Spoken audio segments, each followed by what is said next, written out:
Thank you.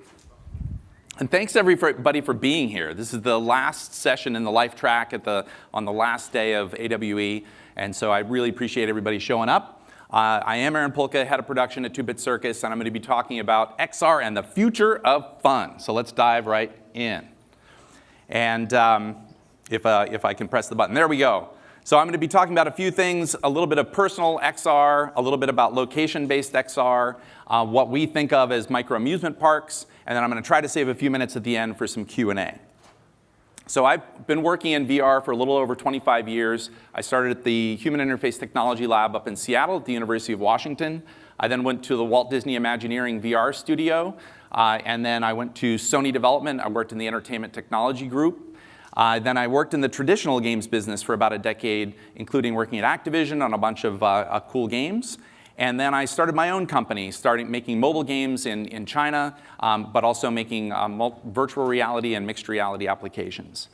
Until about a little over a year ago, I joined Two Bit Circus. And so starting with personal XR, the things that we like to do at home or carry around with us, usually I first start thinking about the HTC Vive and the Oculus Rift, and PlayStation VR. These are the things that give really a high fidelity experience, that it's pretty amazing that people can just buy this at Target and bring it home. But it does take quite a bit of commitment to set it up. It takes some space, it takes some fiddling with cameras or with lighthouses, and so there is a barrier to entry to getting up and running, as easy as it is compared to what it used to be. Now, Microsoft has made that a little bit easier. HP and other companies are making headsets based on their Windows mixed reality platform.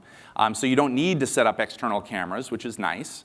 But it still does require that you're tethered to a PC, and you need to keep upgrading your PC to keep up with the latest games. It's a lot like the traditional hardcore gaming market at home. Now, the Vive Pro just got released, and it won an award last night. And it's a really fantastic headset. They're not promoting it as a consumer device. It's being promoted as something for businesses, but you know that there's going to be a lot of people out there that want to have the latest and greatest, just like they want to have the latest and greatest PCs, and so that'll continue to push the envelope of what people expect and what people demand. But again, it increases the requirements. Now you need a more powerful computer to run an HTC Vive Pro and whatever the new headsets are going to be. And so the reality is that now and in the future, that home VR is really a subset of the home gaming market. So it's an important niche, but it is a niche. Now you might think, well, mobile VR, everybody's got a phone, so we can play with Google Cardboard, or you can put it in, if you have a Samsung, you can play Gear VR or Google, Google's other offerings. But if you don't want to put your phone in it, you can get an Oculus Go, which is pretty cool, or the new Vive Focus. But these, I put mobile in quotes because it's portable. I can take it around with me, but it is still isolating. It's still VR. So I'm probably not going to sit in a coffee shop in VR for very long, worry about what's happening to my bag or somebody's going to lift my wallet. And I'm not necessarily going to want to do that on the bus. And so it really is kind of an extension of home VR. It's something that I'll still do and I can take it around with me, but it's not really the dream of having something that's ubiquitous. That's really mobile AR. We're all excited about that. That's why we're here. And thanks to things like AR Core, which used to be Tango. We'll pour one out for Tango, those of us that like to develop on that. But and AR Kit and Snap filters allow us to, anybody can now experience AR. And that's really exciting. And that, you can see, goes way beyond what you might just do at home. And we could do that right here. AR cloud gaming with things like Pokemon Go that actually have location awareness, and we can geotag things and know that this is a thing that's there, is super exciting and is really going to be pushing the future of fun for us in AR. Because it really allows us to make things more social. I can say, hey, there's a thing over there, and everybody can have that common and shared experience. Things are persistent, and that really expands what's possible, and we're going to see a lot more of this kind of stuff coming. But we also see things inside of headsets. It's not just through our phones. Jet A Challenges also won an award last night. And it is a really compelling experience. It does require your phone. And it isn't quite the same high fidelity experience that you would get on a Vive Pro. But it is still a really compelling, entertaining experience, in this case with a big brand. And so we're going to see a lot more of this over time. But it's not quite yet what we really dream that it could be. We want to have this kind of experience where we're playing Minecraft or playing other games in our real environment. It's adapting to the environment that we're in. And with HoloLens, you can do a bit of that. We can capture the environment, and we can augment it, and we can include things with it. And we really want Magic Leap to get released and for it to be real. But what we get there is still a small field of view. It is still limited, and it's a little strange looking. I don't know that I'd necessarily, again, want to hang out in Starbucks too long wearing something like that. But it is heading in the right direction. And ultimately, what we want is something that's cheap and waterproof and robust and gives us all the power of Magic Leap, but is maybe something like these Snap Spectacles 2.0 that is just something that is maybe stylish. People can argue about that, but it's a little bit more attractive than Google Glass was. And so we're on a good path in this direction. And we can really see that while personal VR is really a niche market, and I would expect it to remain so, personal AR is already mainstream, and it's getting more and more mainstream. And as we see it get better and better, it's really going to be a ubiquitous computing platform. And in terms of, again, about personal VR, if you look at PlayStation VR, that's the most popular or that has sold the most units in terms of the home VR systems. It's about 2.5 million units, but there's 70 million PS4s. So it's a good market, but it's a small niche market. So I think it's important to keep that in mind going forward. But we'll switch gears for a second and talk about location-based XR. That's where I spend most of my time thinking. And I actually started on Disney Quest back in the 90s. We opened up the Disney Quest in Florida with Aladdin's Magic Carpet Ride was one of the first attractions we opened there. And it ran until 2017. They finally closed the doors. But that was a little bit more expensive VR. It wasn't quite as comfortable as the things that we have now. And so in 2017, we start to see things like IMAX VR and a lot of other VR arcades where people can come together and play these experiences that are higher fidelity and more affordable, and a wide variety of experiences that they can do. And in Dubai, this recently opened, the VR Park is a huge facility with a lot of different VR attractions under one roof. Starbreeze has brought the raft and Apex and a lot of other experiences into the space so that people can experience VR in groups and sometimes a solo.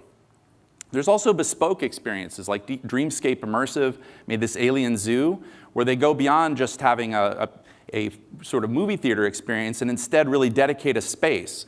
From the moment you walk into the door, you're in this zoo experience. And so it's an immersive experience throughout, not just when you're in VR.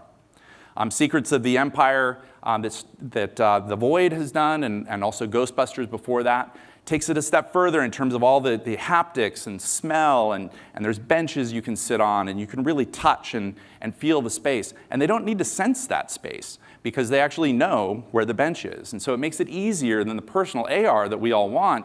Requires a lot of sensing technology and performance that when you know that space, you can really optimize for it. Things like Asterion's virtual arcade, you can see this virtual maze, or it's actually a physical maze, but then you're moving around in a virtual space. But they know where those maze walls are, and so it allows them to make a really rich experience without having to sense where those walls are. So controlled spaces in out-of-home entertainment really bypass those sensor limitations and enhance the immersion, because you can reach out and touch things, and that's super powerful. So we're going to see more and more of this. Now, site-specific entertainment, things like immersive theater have been around for a while. Sleep No More is the most popular example of that from Punch Drunk. But right here in the Bay Area in San Francisco, I think today opening Epic Immersive is opening Neverland. They've made a lot of immersive experiences, sometimes dabbling with a little bit of VR mixed into it. And these are places where you go, there's live actors, and you're in a set piece, and they really take advantage of that space. Epic also worked with Ingenious VR to make this tripped hallucinatory experience where you're doing a drug trial. And there was there are live actors, there's props, there's set pieces, and you're interacting with other guests. But at some point, you do put a VR headset on that was medical apparatus, and it enhances the experience and takes it beyond what would have been possible with just live actors. And escape rooms are getting more and more digital, and also we're seeing big brands getting associated with them, like this Jumanji that just opened in Hollywood recently.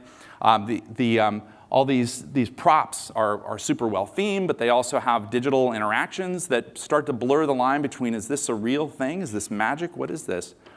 And you can even go further, like Virtual Room that just opened in Hollywood from company in France that is allowing people to get together and do an escape room together in virtual reality. And so these are two characters that are interacting with each other, throwing something to each other, while they're both separated physically in VR. So XR is really enhancing escape rooms and immersive theater experiences. We're going to see a lot more of that in the future as well. There are also not just collaborative experiences. Hologate has both collaborative and competitive. And it's, we're seeing a lot more of this kind of competitive VR, just like we're seeing in hardcore gaming with a lot of esports popping up. And Hato AR from Mayleap, which was shown at the AWE Playground last year, is a 3-on-3 arena experience where people are throwing fireballs at each other in augmented reality, wearing an iPhone on your face. And they have tournaments. They had a big tournament last year that culminated in an event in Japan. And this is really extending that esport into AR and VR. So we're seeing these things on the rise. So I think it's a really important part of the future of fun. And in theme parks in China, this is a $1.5 billion theme park in China that opened recently in the province where they have the Apple Cloud, iCloud exists. And so they've got all kinds of VR motion platforms and dark rides that have VR headsets, and they're really experimenting and pushing all throughout China. But this is a good example with this giant robot building focused on this technology. And here in the US, we're even seeing old roller coasters getting updated with people putting on VR headsets so that instead of just going around in the park that you're in, you're going to another place, and extending the life of some of these roller coasters that some people might find boring at this point. But it doesn't have to be about headsets. We see, like the Wizarding World of Harry Potter, you can interact with set pieces and digital objects by waving literally a magic wand, and then cool things happen. And that kind of extension of between what is physical and digital, and forgetting about headsets, we can even think about projected mixed reality. Go back to Star Tours, that's been running for a very long time, and they keep updating it. It gets more and more awesome. I worked on a Beatles Yellow Submarine attraction that we put in Tokyo many years ago that had a vehicle like Star Tours, but on the sides there were portals, and we also had a virtual character inside to really, again, blur those lines as much as possible. And now Disney has taken this a step further with Disneyland Shanghai has opened up a Pirates of the Caribbean attraction that on the bottom here you can see they've mixed projection mapping with audio animatronics. So you're seeing a skeleton turn into an animated character. And on the top you can see this fight that happens between two characters. In the front there's live props. Those are real physical things. Behind that it's projection. But it's hard to tell because as they track the vehicle as it moves through the space, they change the perspective of the camera that's being rendered. So it really gives you that parallax, and when you come in, you can see that wall, and when you leave, you're seeing that wall. And it really gives you that deeper sense of immersion and blurs those lines so you're not thinking about, oh, that's a projection screen. You're just thinking, there's this crazy fight going on. And now Disney is even going further and combining all of these things together, taking those physical props, live actors, projections. This is a whole resort that they're building in Florida that has no windows. In the entire resort, they're all screens. So you can see outside into portals into another universe, or another part of the universe, and interact with all these characters and have a fully immersive experience. And so really, theme parks are blurring these lines between what's virtual and what's real more and more every day. And we're going to continue to see that line getting blurred. Now for us, we're focused on micro-amusement parks, not these giant theme parks. And so for us, the circus is changing. It's changing dramatically, and it's not what we used to think of it. So forget about traditional circuses. We're building something new. And that's part of our never-ending quest for this future of fun. And that quest takes multiple forms for us. Part of it is the curation piece, just like I was talking about all those cool things that we go out and explore and look at and talk to the creators of. We're looking for the best-in-class things that we might be able to bring into the park and share with other people. And in some cases, we're looking to collaborate. So we want to take something that might have been built for another platform or another space and convert it to something that we think will work in an out-of-home environment that other people can come and play. And when we don't see anything out in the world that we think should exist, we go ahead and build it. So we've done a lot of that in the past before we started building our own permanent spaces. We worked for the NFL, building virtual reality experiences for them, as well as for the Olympics. We built the STEAM Carnival, which was a STEM-based education, excitement or awareness-raising experience that had carnival games, midway games that all had digital twists to them. It exposed all that technology to kids to get them excited about learning.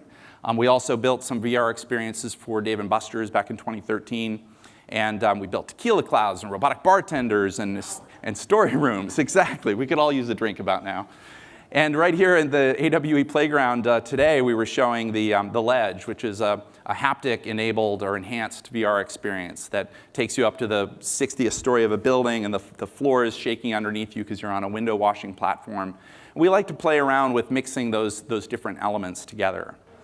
We've also built this in the past with Digital Domain, created the content that you're seeing, and we built the platform in order to allow people to pilot a vehicle and go on these adventures. We like to play with all kinds of different technology. When the Vive trackers first came out, we built this piñata party so that you could take a real baseball bat and hit a real piñata, but you're wearing a VR headset, and so you knock out virtual candy, so you can do this while you're on a diet, and you can vacuum up the candy and all that if you're on low carb. But it's super a lot of fun, and we can change that. We can do all kinds of things to the environment, but taking advantage of that real world tracking. We also build story rooms. So we built Space Squad in Space is one of the attractions that we've experimented with, where it's like a escape room that a group of people go into a room together, but unlike an escape room, you're not solving puzzles, you're basically playing a game in a room with other people, interacting with real buttons, switches, knobs, and levers, and display screens, and trying to go on a space mission together. So we are taking all these kinds of things together and building a micro-amusement park that we're going to be opening this summer in downtown Los Angeles, the first of multiple. So here's a little bit more from our co-founders, Eric Radman and Brent Bushnell. In LA, I think you beat me a little fight. You hit a couple of construction workers. Two Bit Circus is a big band of nerds. We've been building high-tech attractions for public for a long time. Arcades hadn't really changed in a long time. And so we felt like there was a real opportunity to kind of reimagine fun in public. I could kill so many centipedes with this. Totally. In this place, it's kind of like Willy Wonka's factory of design that you're putting together, right? Yeah, we're opening up a micro-amusement park, and it all gets built right here in our big top. So what exactly is a micro-amusement park? We're opening a 50,000 square foot facility right in the middle of the Arts District. But we're building it in a 4,000 square foot facility, and that's really hard. We've taken some of our favorite kinds of entertainment, and we've made them modern. We've added technology, we've added some flash. We have a Carnival Midway, but our Carnival Midway is super high-tech. We have a reimagined arcade. There's walk-around VR, there's sit-down VR, there's arcade games that look like they just got unloaded from a spaceship. We have what we call story rooms, which is our version of escape rooms. Right? We have our own spaceship. So You don't want to escape from the spaceship. You escape from the spaceship, you suffocate. No good. So that was filmed while a lot of our games were still in development. We're getting super close to opening. I can't wait to show it to everybody. For us, the micro-amusement parks are really about being hubs for the future of fun. We want to go out and find it. We'll build it when we need to. We love to collaborate with people. And we like to create a space that really brings people together elbow to play. So thanks very much. I really appreciate you all sticking around through the entire conference.